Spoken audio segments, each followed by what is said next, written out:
As a wrestling fan, you often hear that wrestling is fake. But sometimes, when egos clash, matches can turn into real fights. Let's take a look at 10 wrestling matches where things got real. Number 10. Brock Lesnar vs. Braun Strowman. A knee to the jaw. He caught Lesnar good. In the clash between Brock Lesnar and Braun Strowman, Lesnar's reputation as one of the toughest wrestlers in the world stood firm. When Strowman pushed the boundaries a bit too far during a 2018 encounter with the former UFC champion, he quickly learned why challenging the Beast is never a wise decision. The incident unfolded during a triple threat match that also featured WWE legend Kane. Strowman's intensity escalated, delivering stiff knees and shots to Lesnar, who swiftly retaliated with a real punch to the face. Following the match, backstage tensions eased as Strowman extended an apology to Lesnar, leading to a reported reconciliation between the two competitors. Number 9. Nia Jax vs. Charlotte.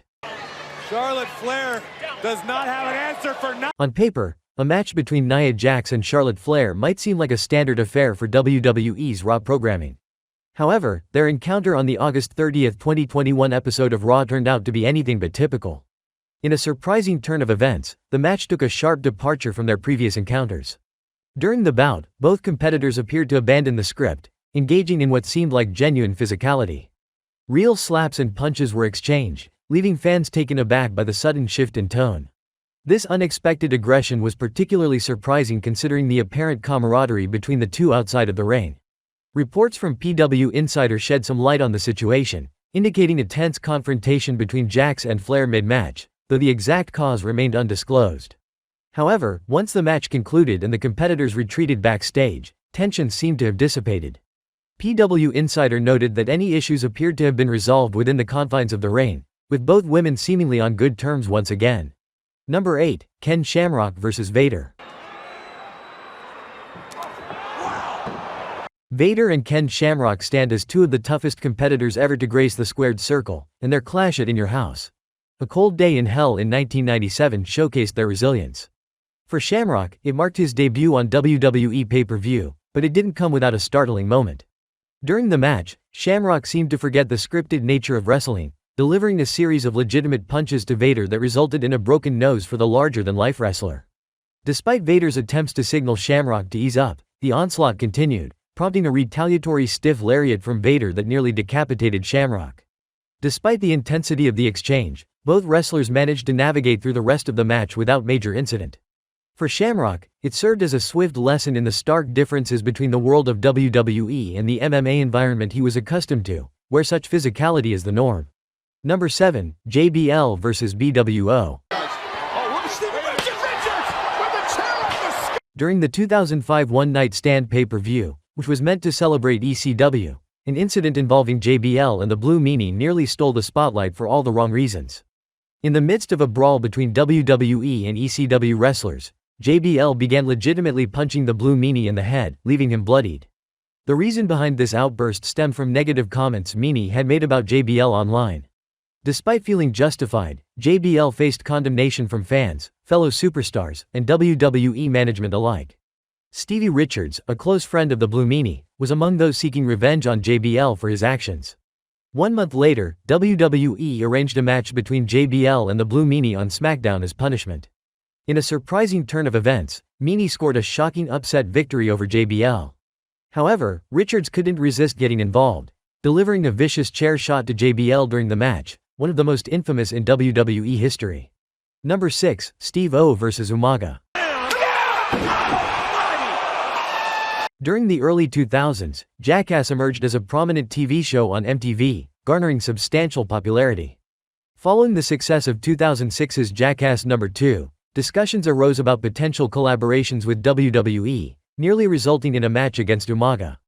Steve-O and Chris Pontius, known figures from Jackass, made their WWE debuts in October 2006, encountering an unexpected onslaught in the ring from Umaga, the Samoan bulldozer. During their WWE debut, Steve-O and Pontius reacted to the beatdown with laughter, which didn't sit well with WWE officials. The segment could have unfolded more smoothly had they understood the importance of selling moves and remaining grounded.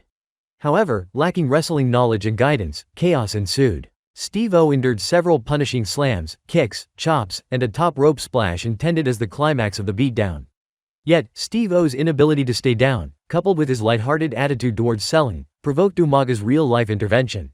Reflecting on the incident in a YouTube video, Steve-O described it as the worst beating he had ever experienced. Number 5. Dan Dubiel vs. Yokozuna. In the realm of professional wrestling, even within the structured environment of WWE, brutality can sometimes take center stage. One such incident involves the iconic Yokozuna and an enhancement talent named Daniel Dubiel, a topic recently highlighted by WCW veteran Crowbar on social media. In a past match featuring Yokozuna against Daniel Dubiel, the contest concluded in a particularly vicious manner. Yokozuna's signature banzai drop from the second rope, typically a devastating finisher, appeared notably harsh that night as the massive wrestler seemingly exerted full force, landing squarely on his opponent's throat. Rumors circulated that Dubiel may have shown disrespect to Mr. Fuji, Yokozuna's manager, potentially prompting this severe retribution. However, it's important to note that these rumors remain unconfirmed. Reflecting on the incident, Crowbar criticized the decision to take liberties with an enhancement talent. He revealed knowledge of Dubiel's injuries from the encounter, opting to remain silent previously as Dubiel hoped for future opportunities in the industry. Number 4. Skyscrapers vs. Mike Blackwell. They're trying to hurt this guy. It's one thing for an established star to go into business for himself and sabotage a match, but it's a whole different deal when an enhancement talent, a jobber, decides to do so. This was especially crucial in the case of a routine squash match involving the Skyscrapers tag team, Sid Vicious and Dan Spivey. During a typical match for Worldwide Wrestling, Mike Blackwell failed to adhere to the expected script. Instead of quickly succumbing to his opponent's offense and showcasing their dominance, Blackwell seemingly disregarded the agreed-upon plan or chose to ignore it entirely. His behavior was baffling, as he refused to sell his opponent's moves and demonstrated an astonishing resilience, immediately bouncing back after absorbing clotheslines, suplexes, and other impactful hits. Even when subjected to the Skyscrapers' signature finisher, a double powerbomb, Blackwell defiantly resisted staying down, requiring assistance from the referee to complete the pinfall. Post-match, Spivey and Vicious were understandably furious, but Blackwell remained obstinate, defying their authority and provoking further conflict. In a fit of anger, Sid Vicious physically confronted Blackwell, delivering a forceful blow to his face, prompting WCW to hastily cut to commercial. Number 3. Kurt Angle vs. Daniel Puder. On the November 4, 2004, episode of SmackDown, a notable instance of shoot fighting unfolded during an unscripted segment of Tough Enough. Olympic gold medalist and former American amateur wrestler Kurt Angle issued a challenge to the show's finalists, inviting them to compete in a squat thrust competition. Chris Nawrocki emerged victorious, earning himself a match against Angle as the prize. In the ensuing match, Angle swiftly took Nawrocki down with a guillotine choke, though Nawrocki managed to reach the ropes, necessitating a break. Continuing the onslaught, Angle executed a double leg takedown, inadvertently breaking Nawrocki's ribs. Angle then applied another guillotine choke, pinning Nawrocki to secure the victory. Following Nawrocki's defeat, Angle extended his challenge to the remaining finalists. Daniel Puder, an American professional mixed martial artist, stepped up to face Angle. The two engaged in a grappling exchange, with Angle initially gaining the upper hand by taking Puder down. However, Puder countered by locking Angle in a Kimura lock. As Puder applied pressure, Angle found himself in a precarious position with his arm trapped. Despite Puder's shoulders not being fully down on the mat, one of the referees, Jim Corderas, hastily counted to 3, ending the match. Puder later claimed that he could have snapped Angle's arm on national television if the match had not been prematurely concluded. At the Royal Rumble, WWE orchestrated a scenario where the first 4 entrants were Daniel Puder, Eddie Guerrero, Chris Benoit, and Bob Holly. According to Kurt Angle, they collectively beat the crap out of Puder and promptly eliminated him from the match by tossing him over the top rope. I don't know if you remember what happened. They chopped the out of him for about 10 minutes. Number 2. Vader vs. Hansen. Despite the seriousness of the injury, Vader continued wrestling and later received medical attention to address the issue. Number 1. CM Punk vs. Adam Page. Deserved an empty-headed, like Hangman Adam Page. Let's fast forward to May 2022, when CM Punk stepped into the ring to challenge Adam Hangman Page for the World Championship. Throughout their feud, Hangman went off script with a pointed comment, insinuating that Punk's actions contradicted his advocacy for workers' rights since joining All Elite Wrestling. This remark seemed to hit a nerve with Punk, suggesting it was a reference to his alleged blacklisting of Colt Cabana. Punk hinted that Hangman was taking liberties with him during their matches, including delivering stiff chops to the face and creating an atmosphere that felt more like a brawl than a wrestling match. After regaining the world title by defeating Moxley, CM Punk unleashed a barrage of criticism during the post-show media scrum.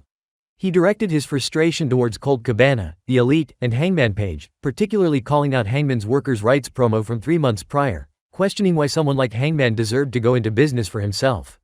This heated confrontation spilled over into a physical altercation backstage, reportedly involving Punk, Ace Steel, the Young Bucks and Kenny Omega. An NDA has been signed between the company and members involved in the fight. I hope you enjoyed the video. Help my channel to grow, leave a like and a comment.